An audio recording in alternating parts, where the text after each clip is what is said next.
All right, guys, welcome back to the channel.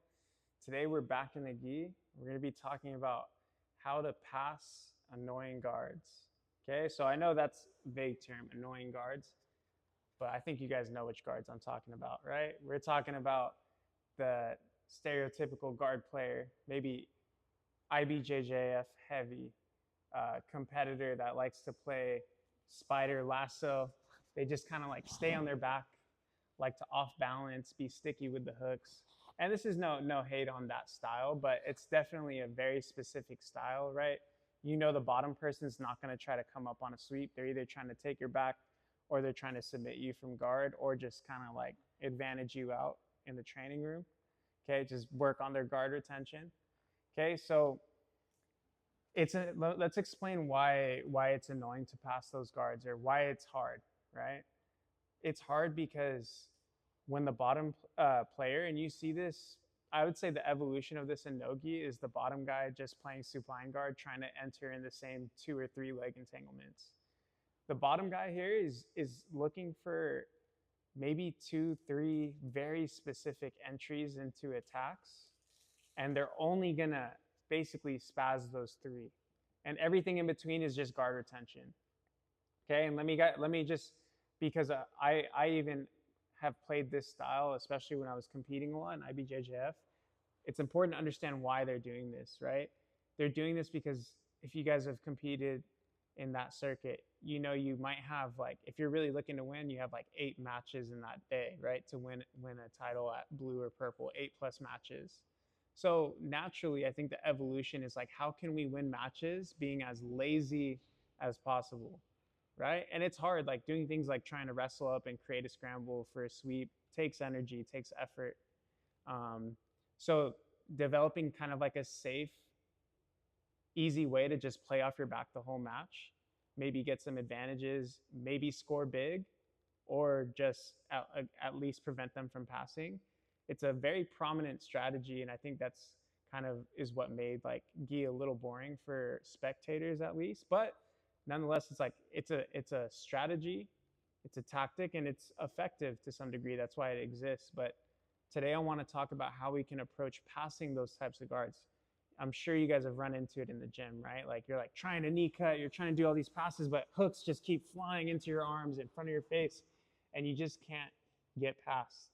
So let's understand why. Look, this is such a difficult type of guard or guard player to deal with, because if Nate's just staying on his back, okay, especially if he's long and flexible, okay, any of my passes, like Toriando pass, boom, I get laced up, right? Lassos, okay. If I want to try to knee cut, right, boom, lasso coming in on my arm or spider hook, okay. Anytime, basically any approach you guys get, they have a way to pummel a leg in front. So how do we approach passing the guard like that? And the truth is you guys have to try to keep your hips as far away and enter using unorthodox positions or entries. Okay, so let me just give you guys a prime example. So I would say the most common one is when people pass, at least in the gym, right? Everyone likes to force like a knee cut position, like this is everyone's home base. They like to fight from here, and then your partner lassos, okay, and you're here stuck trying to like halfway peel this grip and halfway try to pass because you feel secure, but at the same time they have the lasso, so you'll never pass. Okay, so we could replace this position and let's just flip it backwards.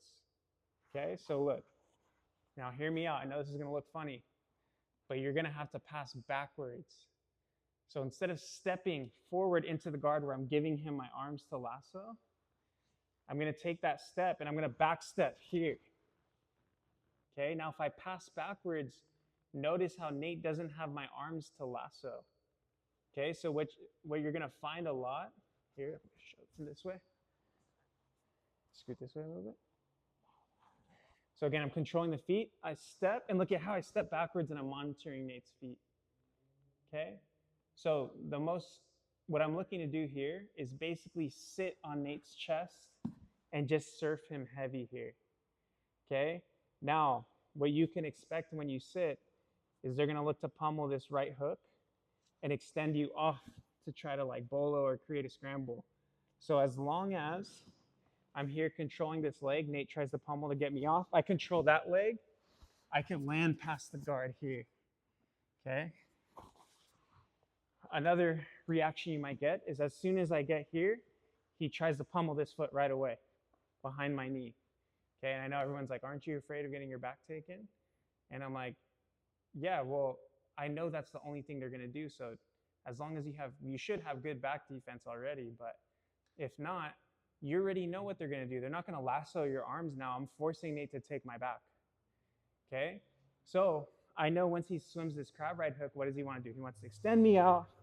He wants to get the seatbelt. He wants to get the hooks. So give them everything except the last part. So this is what I mean. So I step in, control the feet at this range, so I'm not at lasso range. Step past the leg. Now when he goes crab ride, look, he extends me out. Okay, now I force this position where I control the seatbelt and I control that same side leg here. Seatbelt and that same side pant grip. Okay, now depending on where Nate rocks me, let's just say he takes me this way and tries to get this hook. Look, I'm gonna roll to my side, stay tight, hop over the top. Okay, we end up in this crab ride here. He tries to take me the other way. I just high step over, and then once again we're past the guard. Okay, so let's look at that from the beginning. Here, boom, he's swimming crab ride, look, boom, pass, or tries to take me this way, pass the guard. Okay, another thing I like to do from this position, if I feel him hesitate, look, I'll step back here, and then as soon as he pummels, I'll step back around, and then now leg drag. So you kind of use it as a juke. Let's turn this way, slow it down here. As soon as I feel that foot, I step back around, look. And then now from here, you have a good angle for the Toriando to camp on his hips. Okay, so one more time. Here, step in between. Again, the key is to keep monitoring the feet. When I feel that pummel, I keep stepping around. Okay, now from here, start passing. Again, if they trap your foot when you do that, if he's trapping this foot and I can't step around, then we're just back to the other two, okay? I'm waiting for this position as long as I'm monitoring the hooks. Go this way, I roll over the top, boom. Or pass, super effective, try it out. Okay, so that's my first way that I like to do it. The second way, okay, is occupying the space behind the kneecap. So look, here, Nate's playing on his back. How do I fit into this space here? Now you see a lot of ways, like you see a lot of people will try to dive underneath and create these types of passes. And I used to like to play this a lot, okay? But I think if you're against a flexible guard and you try to get underneath and you use this position or like in a typical manner, like coming up and trying to leg drag off of it, you're gonna run into that foot, and then again, you're just like running into all these leg pummels. So the only way to really finish, okay, is we need to somehow pin the upper body via stacking or like reverse passing. So let's just say I force this position here, okay? So like you just basically duck under the leg, catch, and then sit to your hip. Okay, now this is gonna get a little technical. Okay, Nate, go ahead, frame me like as you would. Okay, I wanna stay on my side here. Now the first way is just to swim your hand between your legs and force this stack position here where I can drive my fist to the mat, finish here. So let's see, we're here. Okay, I'm gonna take my hand between my legs, swim through, okay? Now I'm gonna look to build up. Pass. Let's rotate again. Head that way. So I'm here. Okay, versus rather than building up, trying to leg drive where they pummel. Okay, stay on your side. Hand goes between and lock up the legs here. Take your time. Start stacking here. Another variation, I learned this from Hoffa Mendes. This is how he passed, forget which meow he fought at the Europeans way back in the day. So Hoffa would go here, and he used his leg to trap the shoulder and step over the head. Okay, now from here I can use that to pass. Again, makes it very hard for Nate to lasso. You're in a little awkward position to try to stabilize the pass, but ultimately you're gonna look to back step, okay, and stabilize.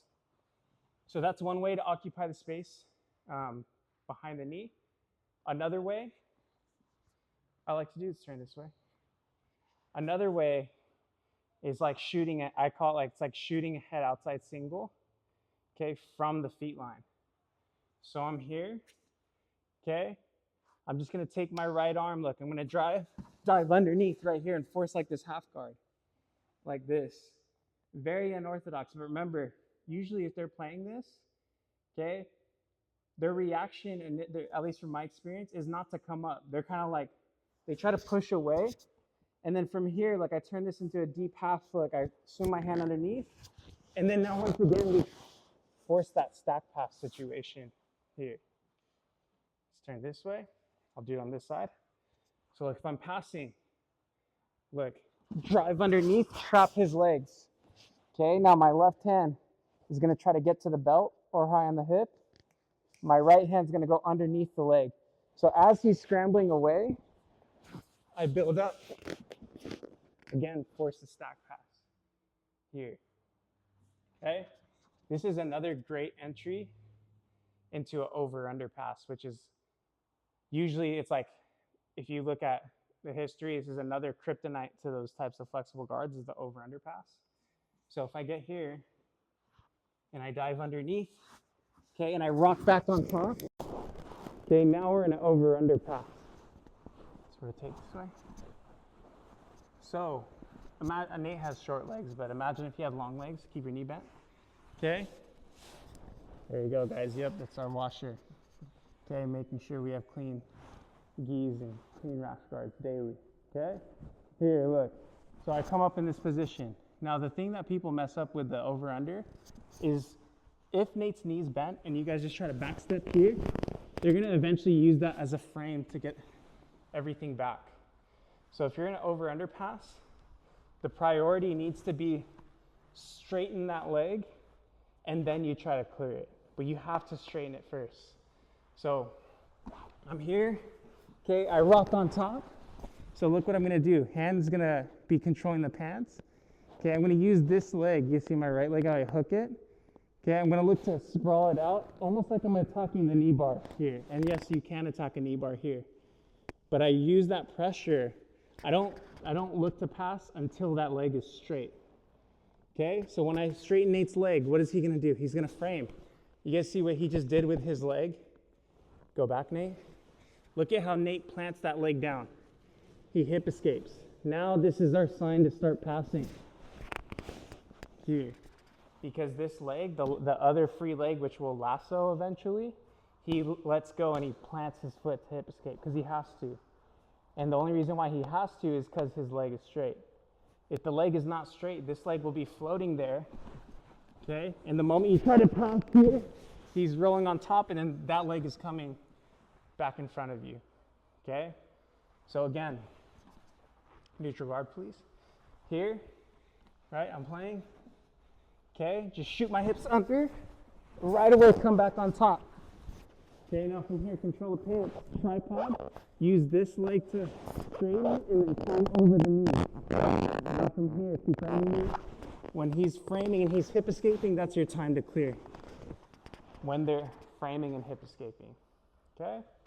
Also from the over-under position. Okay? Another reaction you'll get is they'll turn hard this way. Okay, now you can also take this, if you can't flatten the hip, they're exposed to getting stack pass. So now you start stacking and then finish the stack like that. Okay, one more, guys. So the last one, okay, I'm dealing with spider guard. Okay, dealing with spider guard. You're trying to do all the breaks, but nothing's working.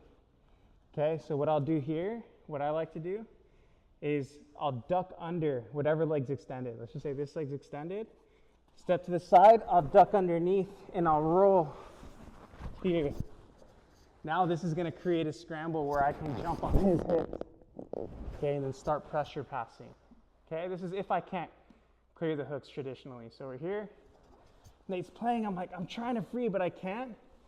So look, I'm gonna drop, duck under, and roll. Try to keep my sleeve, Nate. Watch, if Nate tries to hang on to my sleeve as tight as possible, it's very hard. Look at this position, tangles up his legs.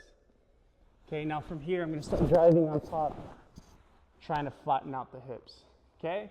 What I find is maybe it works, or at the very least, it'll end you in an over-under position to where you can scramble, okay? Scramble to flatten out the hips or force a chest-to-chest position. So whenever you're passing these flexible, long, lanky, okay, types of guards, they're kryptonite, getting stacked, getting chest to chest, like chest to chest half guard. Okay, and then the way we do it, we have to be unorthodox with how we enter. Either enter backwards or don't pressure forward until you get underneath their legs into a position where you could stack. Okay, so let's recap real quick. Okay, first approach, pass backwards. Okay, force them to start attacking your back and use their back take to turn into a pass. Okay, second one, okay, control the space behind the kneecaps, whether you're walking right here and you can just duck into the position, okay, or however you enter here, okay, but we're not trying to come up and leg drag. What we're trying to do is stay on our side, and we're looking to stack. We always control both legs before we come forward so we don't run into the lassos. Another way we can control the space behind the knees is by forcing a little half guard or single leg position. Now from here I can rotate back into him with a stack pass, okay, or I can come back on top and force over under position. Okay, and then lastly we're dealing with spider. So we're looking to duck under and rotate, and then now create a scramble to where you can get on top of the hips. All right, guys. Hope you guys enjoyed it. Check it out.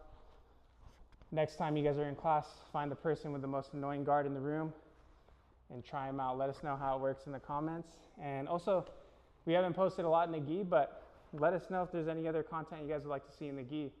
Again, here at Kata, we do it all. Okay, gi, nogi, MMA. We just love jiu-jitsu, and we think everyone should embody all aspects of the art. So as always, guys, please to support the channel. If you guys can like and subscribe, that'll be very appreciated. And we'll see you guys on the next one.